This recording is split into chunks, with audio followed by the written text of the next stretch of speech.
Pull your chair a little closer. This one, I want you to hear properly. Her name was Elizabeth Bell.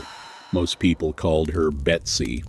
She was 12 years old when something came to her family's farm in the Tennessee wilderness, and she was 71 years old when she died. In all those years between, not one public word about what happened to her. Not one account, not one interview, not one letter they ever found. In a family that told this story, constantly retold it, documented it, turned it into legend, the one person at the center of every single attack chose complete silence for 60 years. Whatever Betsy Bell knew about the Bell Witch, she decided you shouldn't. Which means the story you're about to hear is the one the witch wanted told. Robertson County, Tennessee. Autumn 1817. The Bell family had been on their land for 13 years, and they had built something real. John Bell, farmer, deacon, a man people respected, his wife Lucy, steady and quiet and impossible to break, 9 children, 1,000 acres along the Red River, a good name in a hard country. They had everything. And then one evening at dusk, John Bell walked out to check his cornfields, and at the far edge of the corn, something was standing there. It had the body of a dog. But the head was wrong. He raised his rifle, he fired. The thing didn't fall, it didn't run. It simply wasn't there anymore. John Bell told himself it was an animal. He told himself that for 3 years. It started with sounds. Low scratching along the outside walls, not random, not like branches, like knuckles dragged deliberately across timber. Then the sounds moved inside.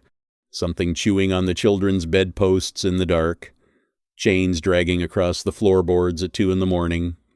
Stones hitting the roof from no direction, from everywhere, from nowhere at all. The Bell children lay in the dark and told themselves it was the house settling. Houses settle. This didn't settle. This responded. The first time it hit Betsy Bell, she was 12 years old. She was lying in bed. She wasn't asleep. She was listening to the scratching stop, and then, in the silence, something struck her across the face. Not the wall, not a piece of furniture. Her sisters saw the mark. Her family saw the mark. There was no one else in the room. That was the night the Bell family understood that whatever was in their house, it had a preference. Here is the thing that separated the Bell haunting from every other ghost story of that era. No one expected it to have a voice. Not a moan, not a howl, a voice. A woman's voice, old, sharp, certain. Sometimes it sang hymns. Sometimes it quoted scripture with more accuracy than the local preacher.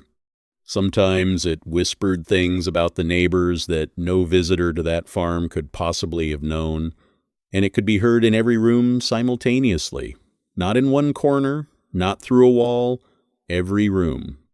At once, it loved Lucy Bell, Betsy's mother, brought her fruit from nowhere, sang to her gently, called her the most perfect woman it had ever known, and it despised John Bell with something that didn't feel like anger, something older than that, something that felt like it had been waiting. Word spread through Robertson County the way wildfire spreads fast and unstoppable. People came from miles around, hundreds of them, camping on the Bell farm overnight just to hear it for themselves.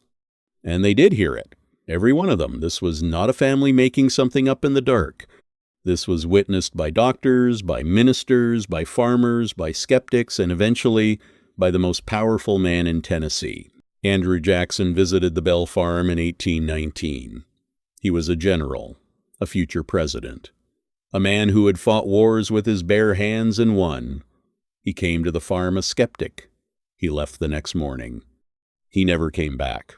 He never spoke about what he saw. Think about that for a moment. Andrew Jackson, a man who was afraid of nothing, chose never to speak of it. Now, every retelling of the Bell Witch focuses on John Bell, his death, the mystery, the entity.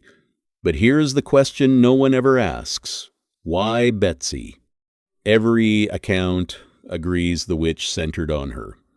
It hit her, it screamed at her, it woke her from sleep with something that left marks the whole family could see, but it also knew her, not just her name, her secrets.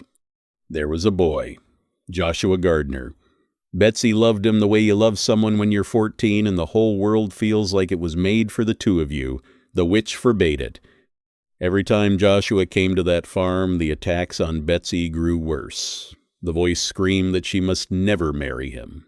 Never, under any circumstances. Never.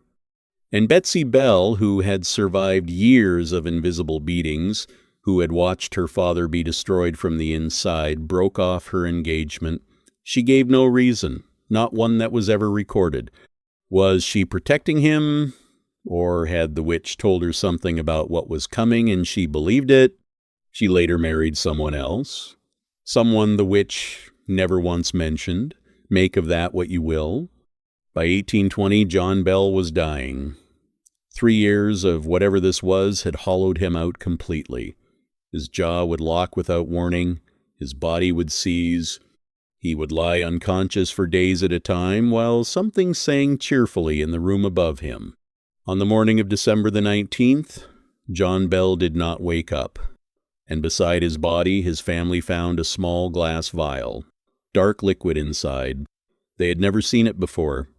No one had brought it into that room. No one could explain where it came from. They gave the liquid to the cat. The cat died immediately. Tennessee is the only state in America that has officially attributed a human death to a supernatural entity. That person is John Bell. That entity is the Bell Witch. That is not folklore. That is the official record. They buried him on the farm. And at the graveside, Betsy stood very still, and behind her, barely audible over the sound of the wind, something sang. Not a hymn. A drinking song, cheerful, almost celebratory. The family stood at that graveside, and no one moved and no one spoke, and Betsy Bell's face held an expression that everyone who witnessed it struggled to describe afterward. Not grief, not relief, something that had no name. The witch left the Bell farm in 1821. Before it went, it made a promise. It would return in 7 years. 7 years later, exactly as promised, it came back. Briefly. Long enough to prove it had not forgotten. Then it left again, and said it would return once more in 1935 to the descendants of the Bell line. The Bell Witch Cave still stands on that property in Adams, Tennessee. People visit it today. Guides report that guests regularly experience things they cannot explain. Voices, cold spots, something that follows them to their cars and doesn't stop at the property line. But the thing that stays with me, the thing I keep coming back to, is not the vial, not the voice, not Andrew Jackson leaving in silence the next morning. It's Betsy. The most unsettling thing about the Bell Witch is not what it did, it's what it knew. It knew John Bell's name before the family had told anyone outside the farm. It knew the contents of a letter Betsy hadn't opened yet. It knew, before the doctors did, the exact day a neighbor would die of fever, and it was right. Something that can predict death doesn't come from the human imagination. The human imagination invents monsters. This one had information.